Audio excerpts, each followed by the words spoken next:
आणि राज्यभरातल्या ओबीसी वर्गासाठी एक अतिशय महत्त्वाची बातमी आहे, कारण ओबीसी मधल्या 29 जातींचा समावेश केंद्राच्या यादीमध्ये करावा यासाठीचा प्रस्ताव राज्य सरकारने केंद्र सरकारकडे पाठवला आणि केंद्र सरकारने या प्रस्तावाला जर मान्यता दिली तर या 29 जातींना केंद्रातल्या आरक्षणाचा लाभ सुद्धा मिळणार आहे। अर्थात स्थानिक स्वराज्य संस्थांच्या निवडणुका आहेत आणि त्या तोंडावर सरकारने हे ओबीसी कार्ड खेळलंय का अशी चर्चा या निमित्ताने निर्माण झाली। आपण पाहूयात एक स्पेशल रिपोर्ट। ओबीसींसाठी मोठी गुड न्यूज।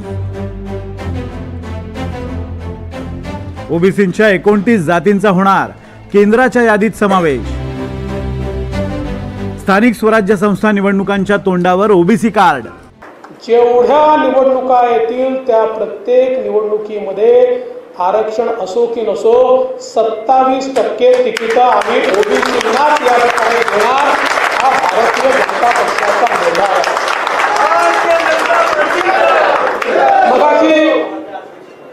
आमचे संजय कुटे म्हणाले खरं आहे, भारतीय जनता पक्षाचा डीएनए ओबीसी आहे। भारतीय जनता पक्ष हा ओबीसींचा पक्ष आहे, ओबीसींच्या भरोशावर मोठा झालेला पक्ष आहे। भाजपचा डीएनए ओबीसी आहे। मुख्यमंत्र्यांचं हे एकच वाक्य राज्याच्या जातीय राजकारणाचं विश्लेषण करण्यासाठी पुरेसं आहे। आता स्थानिक स्वराज्य संस्थांच्या निवडणुकांच्या तोंडावर फडणवीस सरकारने मोठा निर्णय घेतलाय, तो म्हणजे ओबीसींच्या 29 जातींचा केंद्राच्या सूचीत समावेश करण्याचा। राज्याच्या ओबीसींच्या साधारणपणे 350 जाती आहेत, या 29 जातींचाही यामध्ये समावेश आहे। मात्र आता 29 जातींचा केंद्राच्या यादीत समावेश करण्याची शिफारस राज्य सरकारने केली आहे। यामध्ये प्रामुख्याने लिंगायत आणि गुजर समाजाच्या उपजातींचा समावेश आहे। केंद्राच्या ओबीसी यादीत नव्याने समाविष्ट होणाऱ्या या नव्या ओबीसी जाती नेमक्या कोणत्या आहेत तेही जाणून घेऊयात।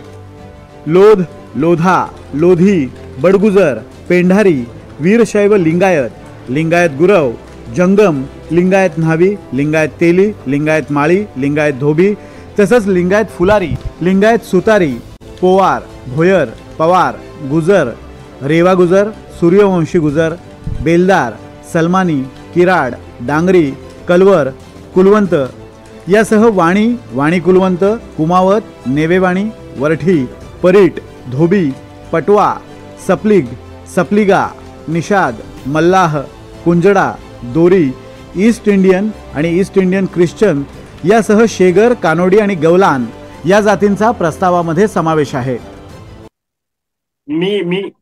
मीच होतो आयोगावर त्यावेळी, त्याची मला माहिती आहे। ते नव्याने जाती समाविष्ट होत नाहीयेत।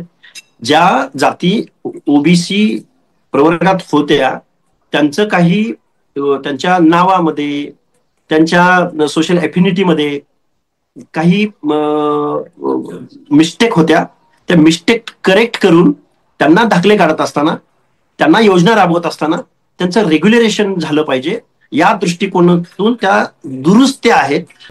या ओबीसी जातींचा केंद्राच्या यादीत समावेश झाल्यावर 2 मोठे फायदे होणार आहेत। केंद्र सरकारच्या नोकऱ्यांमध्ये या जातींना ओबीसी आरक्षणाचा लाभ मिळेल, तसंच या जातींना शैक्षणिक आरक्षणाचाही लाभ मिळेल। महापालिका, विशेषतः जिल्हा परिषद आणि नगरपालिका निवडणुकांच्या तोंडावर राज्य सरकारने हा निर्णय घेतल्यामुळे याचा राजकीय फायदाही होणार आहे।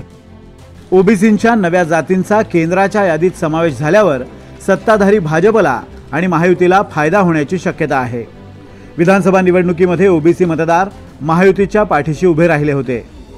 सरकार हे ओबीसींच्या पाठीशी असल्याचा संदेश यामुळे जाईल आणि विशेषतः जिल्हा परिषदांच्या निवडणुकीत ओबीसी मुद्द्यावर प्रचार केला जाईल अशी चिन्ह आहेत। हिंदू लिंगायत व लिंगायत नावाने ज्याची कागदपत्रावरती नोंद झालेली आहे अशा सरसकट लिंगायतांना हे आरक्षण लागू व्हावे ही अशी आमची मागणी होती।